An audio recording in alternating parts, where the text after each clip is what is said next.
Hola, bienvenidos a una nueva emisión de Noticias del Mundo ahora por France 24. Yo soy Andrés Mesa Muñoz y a continuación los titulares.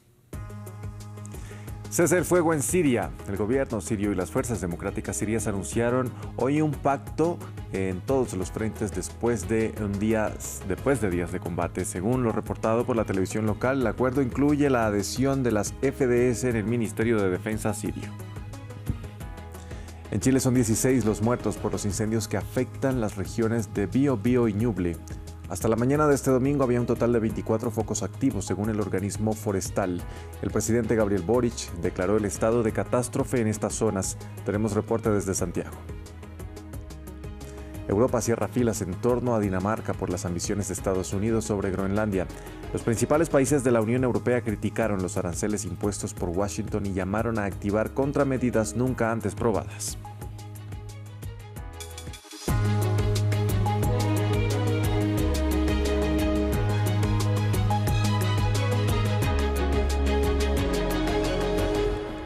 Empezamos en Siria. La televisión estatal reportó que el gobierno y las fuerzas democráticas sirias lideradas por los kurdos llegaron a un acuerdo para un cese el fuego inmediato después de días de enfrentamientos. Un pacto con el que los integrantes de la milicia se integrarían a las fuerzas armadas sirias. Para ampliar este tema saludamos a esta hora en la vecina Turquía a nuestro corresponsal Adrián Rocha.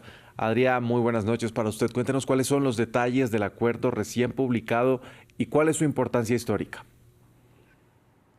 Buenas tardes, Andrés. Pues es muchísima importancia, sobre todo porque este nuevo pacto firmado entre las fuerzas democráticas sirias, como decías perfectamente, controladas por las milicias kurdas, y Damasco, significa un punto y aparte, un capítulo final en el que probablemente era el punto más peliagudo en esta transición política en la que está inmersa Siria, que, recordemos, entró en este nuevo proceso después del final de la guerra civil siria de 13 años y el final del régimen de Bashar al-Assad en diciembre de 2024. El pacto, así, tiene varios puntos claves y son sobre todo la rendición y entrega de dos grandes territorios que hasta la fecha controlaban estas FDS kurdas hacia Damasco. Estos son Raqqa y Deir ez-Zor, dos grandes capitales del este sirio. Según este acuerdo, además, las FDS entrarán a título individual sus integrantes, tanto militares, milicianos, como también a miembros políticos y civiles de este grupo, a la administración de Siria, de Damasco, a través de título individual. Esto es muy importante porque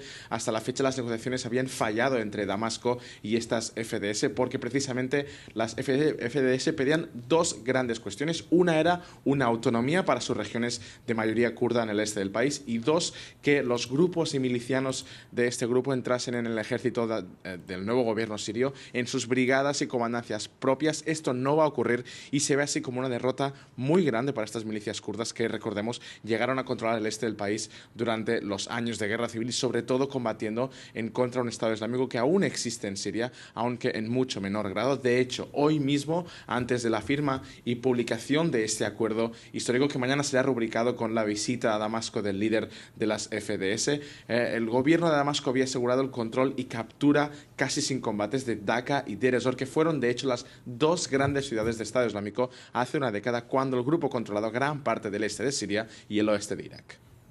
Adrián, hay un punto, sin embargo, clave en el texto, que es el control de las cárceles donde están presos más de 35.000 yihadistas del Estado Islámico. ¿Qué ocurrirá con ellos?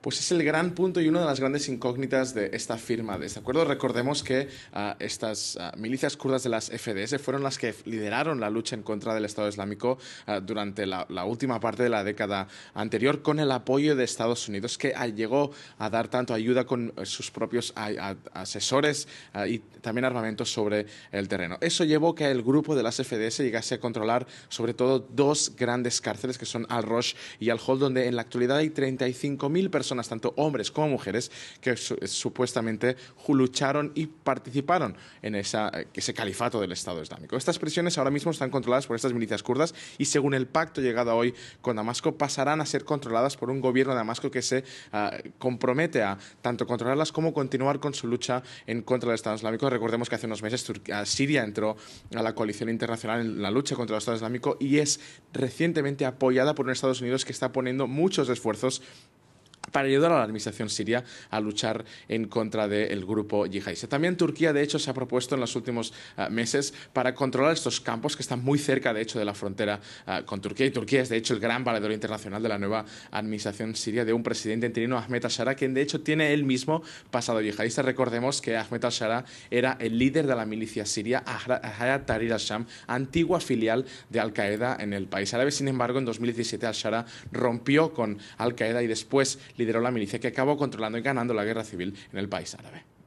Adrián, muchas gracias por este reporte desde Turquía. Y en Irán reina una tensa calma y avanza un regreso progresivo a la normalidad. Este domingo se reabrieron los colegios después de la ola de multitudinarias protestas que sacudió al país. Según la agencia Reuters, que cita a un oficial iraní, al menos 5.000 personas murieron durante el movimiento social contra la crisis económica y la violación de derechos humanos. Mientras tanto, el fiscal de Teherán rechazó los dichos de Donald Trump, según el cual se habían suspendido las ejecuciones de manifestantes, y reafirmó que los castigos serán firmes y rápidos. Nos amplía nuestra corresponsal en Teherán, Catalina Gómez Ángel.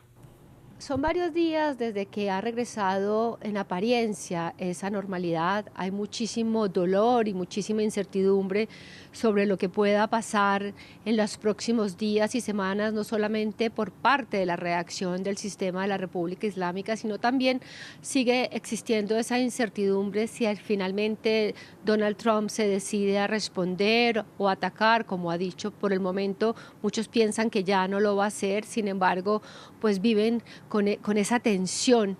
Hoy la vida se ha recuperado incluso aún más porque han vuelto los niños al colegio después de un fin de semana largo, al jueves y viernes de fiesta habitual. Se había unido ayer un día de fiesta religiosa en el cual muchas familias habían salido de la ciudad. Hoy vuelven a activarse los comercios y estos niños que estuvieron online pues van a las escuelas. Online muy difícil porque el país sigue desconectado del internet mundial, está conectado al internet local, al cual están conectadas esas páginas web o las aplicaciones locales en las cuales están los colegios o están los bancos, pero tener información de lo que pasa por fuera de las fronteras es extremadamente difícil. Los periodistas somos privilegiados, nos han habilitado 2 salones donde tenemos acceso a internet para enviar esta información que ustedes ven y también enterarnos de lo que pasa. No se reciben llamadas internacionales y solamente hasta ayer habilitaban esos mensajes de texto. Así que la incertidumbre de la población es bastante grande. Como decía, el dolor es mucho. Todavía siguen sin entender muy bien cuántos fueron los muertos de esos días de protesta debido a esta desconexión. Se hablan de alrededor de 3.500, pero otros piensan que pueden ser más. Sin embargo, hasta que no se abra esa información al mundo, ellos saben que no van a tener realmente la película completa de lo que pasó durante esos días de protesta. En Chile, los incendios forestales en las regiones de Biobío y Ñuble dejan ya 16 personas muertas, según confirmó el gobierno. La Corporación Forestal del país indicó que hasta hoy había un total de 24 focos activos. La situación llevó al presidente Gabriel Boric a declarar el estado de catástrofe. Los detalles desde Santiago con nuestro corresponsal Alberto Peña. El presidente de Chile, Gabriel Boric, ha decretado estado de excepción constitucional por catástrofe para 2 regiones en el sur de Chile. Estas regiones son la región de Ñuble y la región del Biobío, a 600 kilómetros al sur de la capital, debido a la existencia de 14 incendios simultáneos que se han desarrollado desde la tarde de ayer y a lo largo de la jornada. Esta mañana ya se reportan los primeros fallecidos y la extensión del incendio abarca unas 20.000 hectáreas. 50.000 personas han sido llamadas a evacuar la zona, ya que las llamas ya han devorado diversas localidades. Se han desplegado al menos 24 aeronaves, unos 4.000 bomberos y unos 400 carros para combatir los incendios que se mantienen en desarrollo. Hasta el momento se han desplegado también a las Fuerzas Armadas para poder ayudar en la labor de extinción y evacuación, y se plantea que a lo largo del día se pueda decretar el toque de queda en la zona. Esta situación ocurre prácticamente a 2 años de los mortales incendios ocurridos en febrero de 2024 en Viña del Mar, que dejaron al menos 137 personas fallecidas.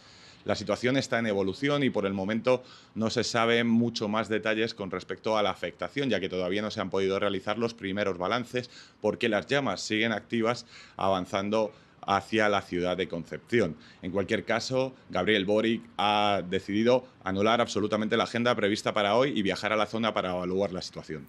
En Guatemala, la policía dijo haber retomado el control de una de las 3 cárceles del país tomadas por los reclusos. Se trata de Renovación 1, una prisión de máxima seguridad en el sur del territorio y donde retenían a 9 guardias penitenciarios. Por ahora, otras 37 personas permanecen como rehenes en otras 2 cárceles. Las revueltas comenzaron este fin de semana, según las autoridades, como reacción a las recientes requisas con las que se buscaba desmantelar redes de extorsión. Varios ataques contra agentes de la policía se produjeron este domingo. La violencia llevó al Ministerio de Educación a cancelar las clases de este domingo a nivel nacional. Y también hoy los países europeos cerraron filas para defender la soberanía de Groenlandia y Dinamarca en medio de las tensiones por la ambición de Donald Trump por apoderarse de la isla ártica. Los líderes del viejo continente reaccionaron a la amenaza arancelaria del mandatario estadounidense contra quienes se opusieron a sus planes en suelo groenlandés. Hugo Caro Jiménez tiene los recuentos. El viejo continente le responde a Donald Trump.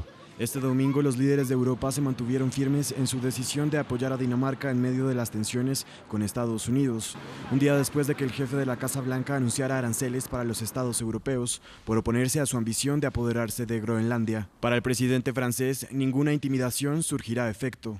Ninguna intimidación ni amenaza podrá influir sobre nosotros, ni en Ucrania, ni en Groenlandia, ni en ningún otro lugar del mundo cuando nos enfrentamos a tales situaciones. Las amenazas arancelarias son inaceptables y no tienen cabida en este contexto. Los europeos responderán de forma unida y coordinada si se confirman. Garantizaremos el respeto de la soberanía de Europa. Por su parte, el jefe del gobierno español dijo este domingo que Groenlandia no es un capricho inmobiliario. Groenlandia no es un capricho inmobiliario. Es un territorio que tiene su soberanía, que tiene sus derechos.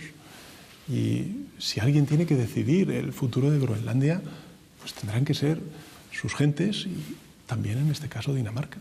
En cuanto a Italia, Giorgia Meloni calificó los aranceles anunciados como un error. Quería decirles que la perspectiva de un aumento de aranceles contra los países que han optado por contribuir a la seguridad de Groenlandia es, en mi opinión, un error y obviamente no lo comparto. Una postura que comparte el canciller alemán. Nos mantenemos unidos y coordinados con Dinamarca y el pueblo de Groenlandia. Como miembros de la OTAN estamos comprometidos con el fortalecimiento de la seguridad en el Ártico como un interés transatlántico compartido. Las amenazas arancelarias socavan las relaciones transatlánticas y suponen un peligro de riesgo de espiral descendente. Las palabras del canciller coincidieron con el retiro de las tropas alemanas de la isla ártica tras el final de su misión de exploración allí. Seguimos en Europa. Portugal elige este domingo al sucesor de Marcelo Rebelo de Sousa, que lleva una década frente al Palacio de Belém. Los 3 candidatos punteros ya emitieron su voto en una jornada en la que los ciudadanos hacen filas frente a las urnas.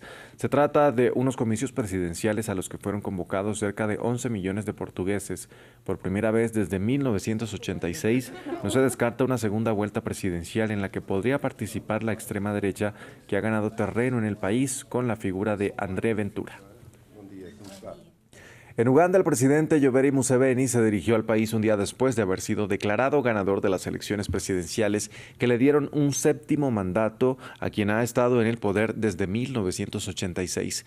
El veterano líder se congratuló de lo que llamó un clima pacífico durante los comicios, pero advirtió a la oposición contra los disturbios. Felicito al pueblo de Uganda y les pido a los confundidos que recuperen la cordura, porque lo que planean, lo que quieren hacer, ya lo sabemos y ya nos hemos movilizado junto con el pueblo. Gran parte de esto, lo residual, debe detenerse, porque sabemos que los atraparemos a todos si no se detienen.